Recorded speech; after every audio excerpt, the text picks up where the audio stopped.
Chicago. Now we're learning some 5 million may not only get amnesty, but also receive some of the valuable benefits of citizenship, including Social Security and Medicare. Indiana Congressman Luke Messers, the House Republican Policy Chairman-elect, and with me now in studio. Good day to you. Happy Thanksgiving. Same to you. Did you know this was part of this deal a week ago? Well, I didn't. I think this is another example of the president saying one thing and doing something else. He said that these folks wouldn't be eligible for benefits. Now it becomes clear that those who pay into Social Security, if they're here lawfully, are eligible for Social Security benefits. So millions of folks here in violation of the law may be eligible for Social Security. What do you think about that? Well, I think at a time when the Social Security rolls are already stressed, we know that we're going to have a challenge keeping those programs fiscally sound in coming decades. It makes no sense to do this, and particularly no sense to do it without thinking about the long-term consequences. If you tax them, and if you can go into back taxes, that would actually help, though, and would pay for some of these benefits. Well, in the near term, it may help, particularly for folks who aren't eligible. In the long term, it stresses the program.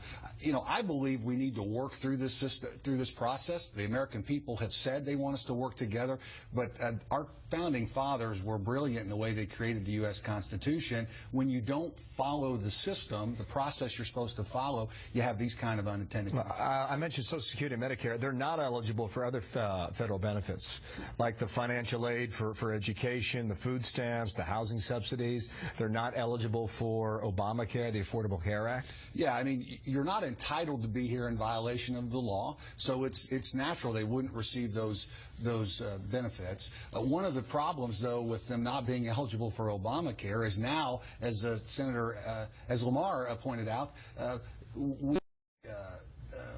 we have a situation where we have an incentive for employers to hire these folks that are here illegally because they won't have to pay the penalty, the $2,000 employer mandate penalty for folks that hire.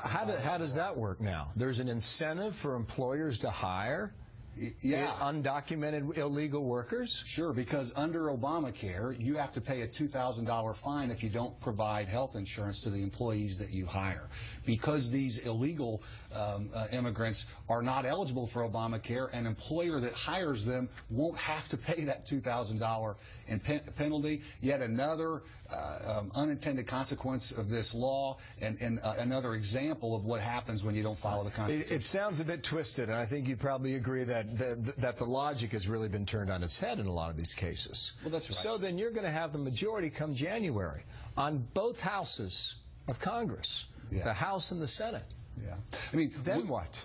Well, we need to first do everything we can to stop this president's executive order. We also need to fix these kind of problems. I mean, folks ought not be eligible for Social Security if they're here in violation of the law. We ought not have an incentive for employers to hire people here illegally in that $2,000 penalty. We could fix that by just getting rid of the employer mandate. We also have other problems that are beyond that. I mean, for example, the child care tax credit under the tax system gives enormous benefits to folks who are here in violation of the law as well. We ought to fix that, change the law. Do you think, specifically in the House now, do you think the Republican majority has the votes within its party to straighten a lot of this out, do you believe? Yeah, I believe we do. I mean, we can fix the problems. I think beyond that, the challenge will be we need to fix the immigration system, too. We need to start with border security.